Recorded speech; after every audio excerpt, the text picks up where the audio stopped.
The kind of knowledge that Sir has and what sets him apart, I feel, is the perspective that he brings to every social issue or any problem that is there.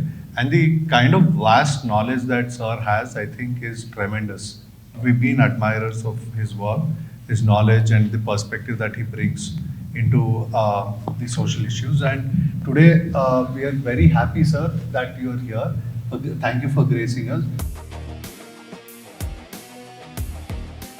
Like, you've given me one book that you've written, and I went back and read the entire book for 3-4 months. And I've been very fascinated by what all things you've written. And in that, one of the key things that stuck to me is Amartya Sen. Like, you look up to Amartya Sen a lot, is what I feel. And I'd want to know is, what is that one philosophy of Amartya Sen in economics, stuff like that, or one thing that stuck with you when you read Amartya Sen, if you can tell us, and why all of us here should read Amartya Sen, or that one book that we should read. Well, thank you very much, Pratish. Thanks to everybody. I did not really expect so much response. So, Amartya Sen, I have been reading Amartya Sen much before he got the Nobel Prize. I still remember I was spending a day with Enram, the Hindu chief. He was the editor at the time, a very legendary journalist. So Enramto we were spending Vijayawada oka 1 day unnadu. He was reading a book called Political Economy of Hunger. He wrote అందులో ఆయన ఒక chapter రాశాడు, anti hunger strategies and free press అని. So అది చూసి నేను I started asking about him. అప్పుడు చెప్పాను నాకు ఎన్రామ్, చూడండి, సి ప్రొఫెసర్, ఈ will get the Nobel prize sure అన్నాడు. అన్న తర్వాత చాలా రోజులకు నోబెల్ ప్రైజ్ వచ్చింది. సో అమర్త్య సేన్ ప్రత్యేకత ఏంటంటే, మీకు ఎకనామిక్ గ్రోత్ చాలా సందర్భాల్లో మనకు ప్రభుత్వాలు చెప్తూ ఉంటాయి జీడిపి 7.4% పెరిగింది అని. అక్కడ సెక్యూరిటీ ఉన్నాడు, గేట్ నెంబర్ 6. ఆ సెక్యూరిటీ గార్డ్ దగ్గరికి వెళ్ళి, ఆర్ యూ హ్యాపీ, నీకు బ్రహ్మాండంగా ఆదాయం పెరుగుంటుంది కదా, ఎందుకంటే ఇండియా జీడిపి 7.4%, ప్రపంచంలో ఫాస్టెస్ట్ గ్రోయింగ్ ఎకానమీ అంటే ఆయన ఏమంటాడో మీరే రిప్లై ఇవ్వండి. మరి ఎందుకు, why this dichotomy, why this gap between the macro numbers and the micro reality? ఆ పాయింట్ తీసుకొచ్చే ఎకనామిక్స్లో ఈ introduced a concept, economic growth, ఆర్థిక అభివృద్ధి సామాజిక మానవాభివృద్ధికి దారి తీయాలన్న గ్యారంటీ లేదు. Economic growth need not necessarily lead to social and economic development. However, economic development, higher economic growth is essential to sustain higher levels of social development. అంటే ఆర్థిక అభివృద్ధి సాధిస్తేనే దానంతటదే మానవాభివృద్ధికి దారి తీయదు. కానీ మానవాభివృద్ధిని సాధించాలంటే అధిక స్థాయిలో ఆర్థికాభివృద్ధి ఉండాలి. మీకు చాలా సింపుల్ ఎగ్జాంపుల్ చెప్పాలంటే, పంజాబ్ అండ్ హర్యానా, మహారాష్ట్ర అండ్ గుజరాత్, ఈ 4 states India's richest states. Maharashtra and Gujarat are the most industrialise states. Punjab and Haryana agriculturally prosperous states. You will be surprise to know female male ratio, స్త్రీ పురుష నిష్పత్తి దేశంలో తక్కువ. మీకు సౌత్ ఇండియన్ స్టేట్స్తో పోలిస్తే ఈ స్టేట్స్లో తక్కువ ఉంటుంది, కేరళతో పోల్చినా ఏ దేశంతో పోల్చినా. Not only female male ratio, మీరు చాలా ఇండికేటర్ తీసుకోండి, ఫిమేల్ మోర్టాలిటీ ఇవన్నీ కూడా తక్కువ ఉంటాయి. ఎందుకు? మరి ఈ ఇండస్ట్రియల్ అగ్రికల్చరల్ ప్రాస్పరిటీ ప్రజల జీవన ప్రమాణాలని ఎందుకు పెంచడం లేదు? So that brings to the question, economic growth ఉంటే సరిపోదు, అది ప్రజల జీవితాల్లో మార్పు చూపెట్టాలి. That's the real story of growth and governance. So Amartya Sen significant contribution. ఆయన అడుగుతా నోబెల్ ప్రైజ్ వచ్చాక, మీ ఎకనామిక్స్కు మెయిన్ స్ట్రీమ్ ఎకనామిక్స్కు తేడా ఏంటి అని అడుగుతారు. Main stream economics deals with the success stories, the most successful people. My economics deal with those who could not fair well అంటాడు. అంటే ఆర్థిక వ్యవస్థ, అర్థశాస్త్రము విజయవంతుల విజయగాథల్ని కీర్తిస్తుంది, కానీ నా అర్థశాస్త్రం అంతగా విజయం సాధించలేని అభాగ్య జీవుల జీవితాల్ని చర్చిస్తుంది అంటాడు. మనం వీఆర్ ఇన్ నాలెడ్జ్ సిటీ. ఈ నాలెడ్జ్ సిటీలో మీకు ఇక్కడ రోడ్ల మీద నడుస్తుంటే అమెరికాలో ఉన్నట్లుంది. కానీ ఇదే నాలెడ్జ్ సిటీలో ఆ సెక్యూరిటీ గార్డ్ జీవితం, ఆ శానిటేషన్ వర్కర్ జీవితం, ఆ హౌస్ కీపింగ్ పర్సన్ జీవితం ఈ నాలెడ్జ్ సిటీకి ఉండే సిరి సంపదల్ని ఏ వేరకైనా రిఫ్లెక్ట్ చేస్తుందా? ఇది అమర్త్య సేన్ రచనల వల్ల మనకు కలిగేటువంటి చైతన్యం. Thank you, sir. That was very enlightening. Sir, moving on to the next question. We've spoken about prerequisites for public representatives many times. Like I've spoken to you about it, and I've seen a lot of times that you spoke about it on your videos. అంటే ఎమ్మెల్యేస్ని కానీ మనం public రిప్రజెంటేటివ్స్ని కానీ ఏ pre requisite లేకుండా ఎన్నుకుంటున్నాం ఎన్నో ఏళ్ళ నుంచి, మన స్వాతంత్రం వచ్చినప్పటి నుంచి. And you been very vocal that there should be some kind of a process where you filter the public representatives before you elect them. So I wanted to ask sir, what is your take on it, and also what could be the solution for it? Because we always talk about it, but solution గురించి ఎప్పుడు మాట్లాడతాం. అంటే prerequisites అంటే if somebody thinks బాగా చదువుకున్న వాడే మీకు public representatives కావాలంటే I am more educated than Narendra Modi. Narendra Modi MA వరకే చేశాడు. నేను MC masters in journalism, MPhil, PhD in political science. So I am I greater than the prime minister of India? Absolutely not, ridiculous కదా. So అందువల్ల if educational qualifications alone is the basis, I don't believe it. విద్యార్హతలు definitely education ఉండాలి, education ఉండకూడదని నా point కాదు. విద్య ఉంటే సరిపోదు, వివేకం ఉండాలి, విజ్డమ్ కూడా ఉండాలి. సో మీకు పెద్ద పెద్ద సైబర్ క్రైమ్ చేసేవాళ్ళు మహామేధావులు, నార్మల్ వాడు చేయలేడు కదా. ఆ మధ్య హైదరాబాద్లో ఒక పోలీసు వాళ్ళు ఒక క్రిమినల్ పట్టుకున్నారు. ఏంటి క్రైమ్ అంటే కంప్యూటర్ స్టోర్స్లో హార్డ్ డిస్కులు, ఇంపార్టెంట్ మదర్ బోర్డులు ఇట్లాంటివన్నీ మాయమవుతున్నాయి.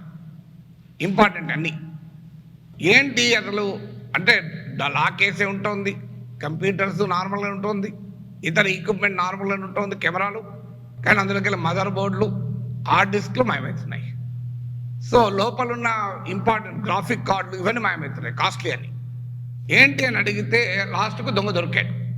దొంగను అడిగారు పోలీస్ స్టేషన్ పట్టుకొచ్చి. అంటే sir can you give me 10 minutes అన్నాడంట దొంగ.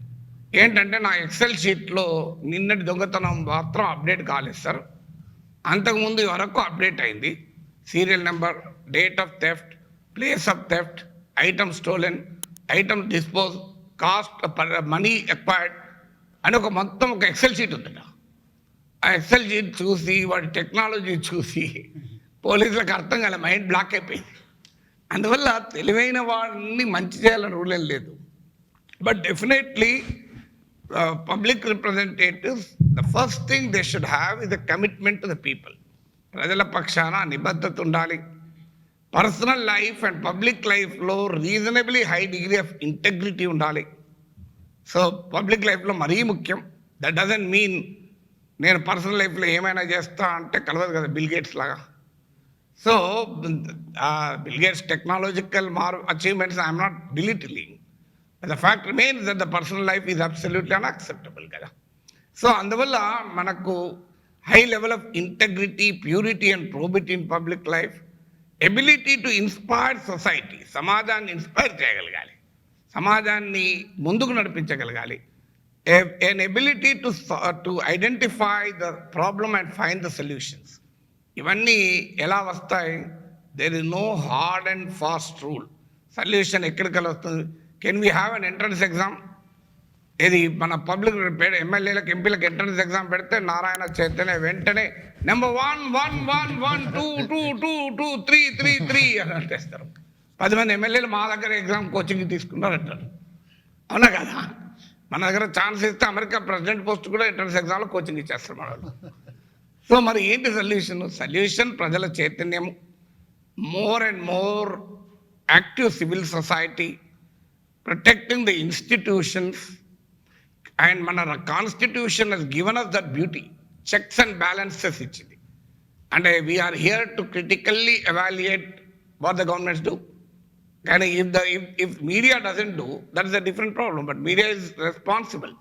సో సివిల్ సొసైటీ కాన్షియస్గా ఉండాలి. డెమోక్రసీని is not protected by politicians. Democracy is not protected by business houses. Democracy is not protected by political parties. It is protected by the people themselves. So ఇవాళ మీరు Sunday రోజు ఇక్కడ వచ్చి కూర్చోగలిగారంటే మీలాంటి వాళ్ళ వల్లనే డెమోక్రసీ ప్రొటెక్ట్ అవుతుంది, లేకపోతే ఎప్పుడో ఇంకా ఇబ్బందులు పడేది. So we have to strengthen the institution, we have strengthen the public consciousness. Media ద్వారా, ఇతరత్ర సివిల్ సొసైటీ ఆర్గనైజేషన్ ద్వారా a very diligent and very cautious civil society can only protect the gains of democracy.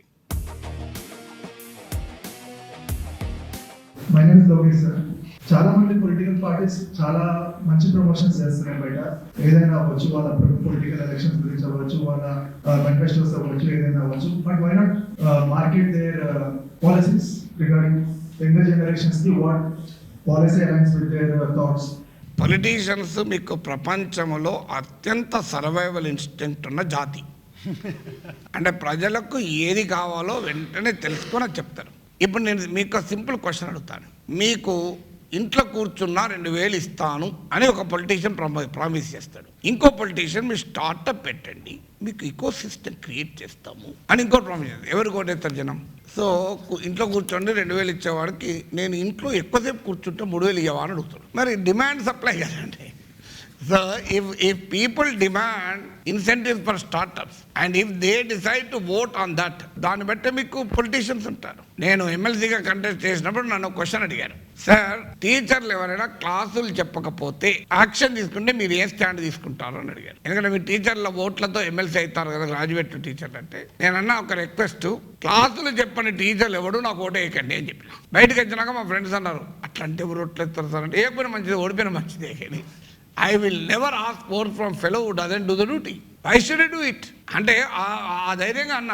అందువల్ల మీరు అన్నట్టు political party start అన్నీ ఉంటాయి, మీరు మేనిఫెస్టోలు ఉండవని అనుకోకండి. ఈ ఎలక్షన్ మేనిఫెస్టోల పై కవర్ తీసేస్తే అది ఏ పార్టీ మేనిఫెస్టో గుర్తుపట్టడం చాలా కష్టం అండి. మీకు తెలియకపోవచ్చు, ఎక్స్ట్రీమ్లీ డిఫికల్ట్. అన్ని రీసైకిల్డ్ ఉంటాయి, అన్నిట్లో అన్ని మంచి పనులు ఉంటాయి, డౌటే లేదు. ఇది కూడా ఉంటుంది. బట్ ఏంటంటే అది ఎందుకు జనంలో చెప్పరు అంటే, జనం దానికి ఓట్లు ఇస్తారన్నది పాయింట్. సో అందువల్ల అల్టిమేట్లీ ప్రజలు ఏది కోరుతున్నారో అదే ఇస్తారు. సో అందువల్ల దట్ ఇస్ వన్ వే. పాజిటివ్గా ఉండాలి, పని చేయాలి. సమాజం ఒక్క రోజులో మారదు. సమాజము పెరాసిటమాల్తో జనం తగ్గినట్టు కాదు. పెరాసిటమాల్ వేసుకుంటే 4 గంటల్లో చెమటలు కారుతున్నాయా, జనం గోలు వేసుకున్నావా అంటారు. సమాజానికి పట్టిన జనం పెరాసిటమాల్తో తగ్గదు. Good afternoon sir, my name is Saatvi, నేను ఒక స్టూడెంట్ని. జాన్ రాల్స్ ఒక పొలిటికల్ ఫిలాసఫీని డెవలప్ చేశారు called the veil of ignorance. And this philosophy says that మనం ఏ స్థాయిలో పుడతామో అని తెలియనప్పుడు, కాస్ట్, జెండర్, క్లాస్, రిలీజన్ ఏదైనా తీసుకున్నా మనం డెవలప్ చేసే పాలసీస్ బయస్ లేకుండా ఒక ఎక్విటబుల్ అండ్ జస్ట్ సొసైటీని క్రియేట్ చేస్తాయని అంటారు. ఇలాంటి అప్రోచ్తో మనం మన డెమోక్రాటిక్ ఫంక్షనింగ్ని ఇవాళ ఎలా ఇంప్రూవ్ చేయొచ్చు, అండ్ అసలు ఇలాంటి సొసైటీని అచీవ్ చేయడం రియలిస్టిక్గా ఇవాళలో? అంటే any public policy the test lies in it's implementation. మీకు అంటే క్యాస్ట్ స్పెసిఫిక్, క్లాస్ స్పెసిఫిక్ ఉండకూడదని కూడా కాదు. ఇప్పుడు కొన్ని సమస్యలు కొంతమందికే ఉంటాయి. సో అందరికీ ఒకే పాలసీ ఉండదు కదా. ఇప్పుడు కొంతమందికి కొన్ని పాలసీస్ రిజల్ట్ వచ్చేదాకా మనకు అర్థం కాదు. మిడ్ డే మీల్ స్కీమ్ ప్రవేశపెట్టినప్పుడు చాలామంది విమర్శించారు, ఇది ఇలాంటి ఉచితంగా భోజనం పెట్టేటది. కానీ reality has proven mid day meal scheme పెట్టాక స్కూల్ అటెండెన్స్ లెవెల్స్ ఇంప్రూవ్ అయ్యాయి, న్యూట్రిషనల్ లెవెల్స్ ఇంప్రూవ్ అయ్యాయి, పిల్లలు చదువుకునే స్థాయి, లెర్నింగ్ ఎబిలిటీస్ పెరిగాయి. So the final test is that. So అందుకే మీకు Abhijit Banerjee, Nobel prize winning economist, use the randomise clinical trials in public policy అని. అంటే ఏంటంటే ఆయన ఒక రాజస్థాన్లో ఎక్స్పెరిమెంట్ చేశాడు. Immunisation is the public policy, ప్రజలందరికీ టీకాలు ఇవ్వాలి. కానీ 60-65% మదర్స్ ఓన్లీ రెడీ. ఏం చేయాలి? ఎవరైనా బిడ్డను టీకా ఇప్పించడానికి వస్తే 1 kg కందిపప్పు ఇస్తానని స్కీమ్ పెట్టారు. వెంటనే 99% వచ్చేసారు. సో 99% వచ్చారు. ఎందుకు తప్ప? ఇది అందరికి ఫ్రీ ఫ్రీగా పల్సెస్ ఇవ్వడం ఏంటి తప్పు అనిపించవచ్చు. Is it not bribing? Citizens consciousness ఉండాలి ఇదేంటి అని. బట్ ఇన్సెంటివ్ ఇవ్వడం ద్వారా ఇమ్యూనైజేషన్ అనే యొక్క లార్జర్ టాస్క్ నెరవేరింది. So that is acceptable. So అందువల్ల గవర్నెన్స్ ఎప్పుడు, పబ్లిక్ పాలసీ ఎప్పుడు ఏంటంటే ఇది క్షేత్రస్థాయిలో, that it's efficacy lies on the field. ఇంట్లో కూర్చొని మన పాలసీలు రాస్తే కాదు, అల్టిమేట్ గా సమాజంలో అది ఎలా పనిచేస్తుంది అనేదే criteria. So, thank you, sir. So, I got my mic back. In fact, I should thank everybody and I should thank Pratyush and also the policy thoughts. I think this is our first experience, my first experience. Yes, sir. So I never thought there'll be such a good response.